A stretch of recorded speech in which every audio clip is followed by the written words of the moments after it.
diblomaasi media ayaa daawanaysa soo dhawaada dhaxal sugaha boqortooyada Sacuudi Carabiya Maxamed bin Salmaan waxaa lagu wadaa inuu bishii nagu soo aadan safar u galo dhankaas iyo dalka Mareykanka oo halkaasi kulamo kala duwan kula qaadan doona madaxda ugu sareysa Mareykanka uu ka mid yahay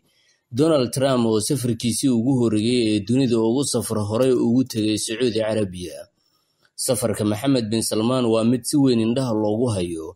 waxa ilaa hadda ka soo baxaya xogo kala duwan oo daaran arrimaha labada dhinac ay ka hadlayaan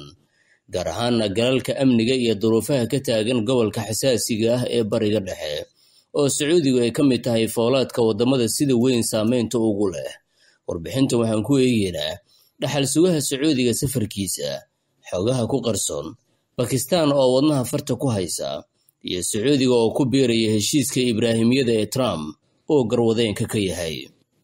dhaxal sugaha boqortooyada Sacuudi Carabiya ahna ra'iisul wasaaraha boqortooyada Sacuudi Carabiya Maxamed bin Salmaan waxaa la filayaa in uu toddobaadka ugu horeeya bisha soo socota uu safar ku tago Mareykanka gaar ahaan magaalada Washington aqalka cadna kula kulmo Donald Trump oo ay ka wada xaajoon doonaan galal kala duwan oo ay ka mid yihiin kuwa saameynta Sacuudiga ay ku leeyihiin ee dacallada dunida ka furan gaar ahaan mandiqada aan deganeyn ee bariga dhexe. safarku wuxuu noqonayaa kii ugu horeeyay ee Maxamed bin Salmaan oo ku tago Mareykanka oo la kulmi doona madaxweynaha Mareykanka arrimaha labada dal ka soo xaaladda mandiqada bariga dhexe oo ay foolaad u tahay Gaza iyo qadiyada Falastiin ayaa ahaan doonta ubuucda wada hadalka. Maxamed bin Salmaan oo Mareykanka ay ugu dambeysay ka hor sanadkii 2018 oo muddo dheer ka dhuumanayay inuu ka dego magaalada Washington maadaama uu ahaa nin dhanka Mareykanka ay aaminsan yihiin in dilkii qunsuliyadda Turkiga loogu dhaxgeystay wariyihii majalada Washington Post ee ka howlgeli jiray ee la yiraahdo Gamal Khashoggi oo isagu dilkiisa wax laga saaray dhaxal sugaha da'da yar ee boqortooyada Sacuudiga, laakiin Sacuudiga way diideen taas in wax lug ah ay ku leeyihiin. xilligaasna waxay kaliftay in xiriirka labada dhinac gaar ahaan Maxamed bin Salmaan oo socdaalkiisa Mareykanka hoos loo dhigay.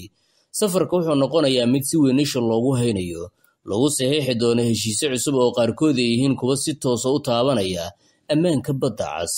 bariga dhexe ilaa qaaradda Aasiya. Mareykanku wuxuu doonayaa inuu ilaaliyo Sacuudiga si meesha looga saaro Pakistan. dhacdadii Israel ay ku weerartay dalka Qatar waxay abuurtay cabsi iyo walaac xoogan oo soo wajahay dalalka Khaliijka Carabta. waxay dareemeen inay galeen xaalad hubanti la'aan iyo weliba inay la kulmi karaan weerar la mid ah kii Israel ay ka fulisay magaalada Dooxa ee caasimadda dalka Qatar.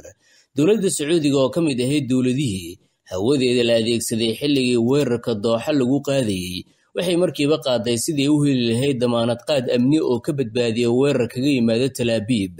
Riyaad ayaana si toos ah heshiis ula gashay dalka Pakistan oo ka mid ah wadamada ku qalabeysan hubka sida daran wax u gumaada ee nuclear-ka. tallaabadaasi waxaa lagu fasiray inay ahayd mid ka mid ah dhacdooyinka ugu muhiimsan ee mantiqada ka dhaca. heshiiskii Islamabad iyo Riyaad waxa uu ahaa mid gelgelay gobolka bariga dhexe wuxuu si weyn u dareen geliyay dhanka dowladda Mareykanka gaar ahaan Trump oo uu arko inuu luminayo dal muhiim u ah danaha Mareykanka. wuxuu bilaabay dadaallo uu dib ugu soo celinayo xiriirka amni ee Riyaad iyo Washington, laakiin dhanka Sacuudiga ma qabaan kalsooni dhameystiran oo Mareykanka ah.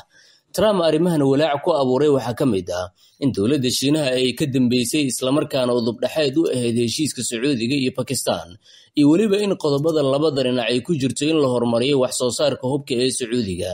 gaar ahaan in laga shaqeeyo lagana howlgalo sidii dalkaas loogu sameyn lahaa nuclear aanan ahayn mid nabad ah, taasoo sida la aaminsan yahay Mareykanka u arkaan arrin aan muhiim ahayn. Trump isagoo ka duulaya qodobadan wuxuu dhawaan qadka telefoonka kula xiriiray dhaxal sugaha Sacuudiga Maxamed bin Salmaan. waxay ka wada hadleen sidii loo gudageli lahaa in Mareykanka uu damaanad qaad amni siiyo Riyaad in meesha laga saaro cabsida ka imaanaysa dhanka Israel. Donald Trump wuxuu si toos ah uga cadeeyay in weerarka Dooxa uu ahaa tallaabo cad oo qaldan oo uu qaaday Netanyahu, taas oo aan wax tala ah laga gelinin dhanka Washington. Maxamed bin Salmaan waxaa lagu waramay inuu aqbalay dalabka uga yimid Mareykanka, sidoo kaleetana uu qaatay dhammaan qodobadii loo soo jeediyay gaar ahaan damaanad qaadka amni ee loo ballan qaaday in la siin doono dowladda Sacuudiga. ballanqaadkan amni waxaa ka sii horeeyay mid Dooxa iyadana loo ballan qaaday maalin ka hor oo qorshuhu ahaa in gebi ahaanba ay noqoto Dooxa mid ay ilaaliso Mareykanka. Washington waxaa la filayaa in labada dhinac ay si toos ah u gaari doonaan heshiis amni oo dhigaya in Sacuudiga uu heli doono damaanad qaad amni oo Mareykanka uu bixiyo, Riyaadna laga iibin doono hub badan, kaas oo la sheegay inuu yahay mid si weyn loo hormariyay. Tallaabadan waxay Trump u tahay inuu laba shimbir hal dhagax ku dilo, maadaama uu meesha ka saarayo heshiiskii Pakistan iyo Sacuudiga, kuna guuleysanayo in hub aad u badan ugu yabooho dhaxal sugaha Mohammed bin Salman, kaas oo hadda dhaqaalo ku bixin doono hub aan tayadiisa la ogeyn oo laga soo rarayo dhanka Mareykanka. Pakistan oo la rumaysan yahay inay wakiil ka ahayd dacalka Shiinaha waxa u soo baxaysaa in laga maarmay oo laga doorbiday dhanka Mareykanka, waana mid saameyn weyn ku yeelan doonta xiriirka soo jireenka ee Riyaad iyo Islamabad. Inkasta oo Pakistan heshiiska amni ay ka haysato dhanka Sacuudiga uu yahay mid muddo dheer ah oo aan hadda bilaaban joogsan karin, maadaama qayb ka mid ah ciidanka Pakistan ay ku sugan yihiin gudaha boqortooyada Sacuudi Carabiya oo ay yihiin ilaalada ugu muhiimsan ee aqalka looga taliya dalka Sacuudiga. Trump wuxuu doonayaa inuu Sacuudiga ku soo daro heshiiska Ibraahimiyada. Madaxweynaha Mareykanka wuxuu kala xukunkii hore dadaal u galay sidii uu Sacuudiga ugu dari lahaa heshiiska Ibraahimiyada oo ah xiriir toos ah oo lala yeesho Israa'iil, meeshana laga saaro cadaawadda u dhaxaysa Carabta iyo Tel Aviv. Mohammed bin Salman wuxuu waqtigaasi eegayay dana badan iyo xaalada dalkiisa ku xeernaa. Uu ka gaabsaday inuu ka mid noqdo wadamada xiriirka tooska ah la yeelanaya Israa'iil, waxaana muddo kadib meesha ka baxay xukuumaddii Trump uu hogaaminayay ee mashruucan gadaal ka riixaysay. Dhowaan Trump wuxuu sheegay inuu ku hanweyn yahay dib u bilaabidda galka aadka u xasaasiga badan ee Ibraahimiyada. Wuxuu xusay inuu hadda doonayo sidii mashruucan loogu soo biirin lahaa golo hor leh oo ay folaad u yihiin wadamada Sacuudiga iyo Suuriya, kuwaas oo loo arko inay muhiim u yihiin xiriir lala yeesho Israa'iil iyo in bog cusub loo bilaabo Riyaad iyo Dimashq. Dhaxal sugaha dalka Sacuudiga Mohammed bin Salman oo marar badan sheegay in dalkiisa uusan qayb ka noqon doonin heshiiska Ibraahimiyada tan iyo inta laga sameynayo dowlad ay Falastiin leedahay, lana fulinayo aragtida ku wajahan in la hirgeliyo laba dowladood oo Israa'iil iyo Falastiin ay kala hogaamiyaan oo siman. Ha yeeshee waxaa hadda soo baxaya intaasi ay tahay mid gabaabsi sii noqonaysa, lagana guuri doono shuruudihii uu watay Mohammed bin Salman oo la aadaya aragtida cusub ee la xiriira sidii meelmar looga dhigi lahaa in Sacuudiga ay ku biiraan qorshaha Trump. Ma sahlana boqortooyada Sacuudiga inuu si fudud ku aqbasho, waana xarinta jihaynta Islaamka iyo dowlad weyn oo hogaamisa caalamul Islaam, mana ah wax suuragal ah ayay qabaan dad badan in hadda ay ku dhiirato qayb ka noqoshada qorshahan si baraxla oo banaanka u timaado. Trump waxaa ka go'an in Sacuudiga uu dhaqaalo badan ka soo daabulo kana iibiyo hub aad u badan, sidoo kale inuu Sacuudiga ku qanciyo inuu aqbalo heshiiska Ibraahimiyada si uu mar labaad u dhigo taariikh cusub oo ka hirgasho mandiqada Bariga Dhexe.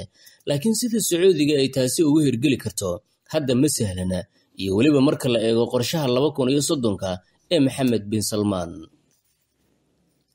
Farax Abdiqaadir ayaa warbixintaasi diyaariyay Dulmeesi Media ayaadna ka daawanaysa.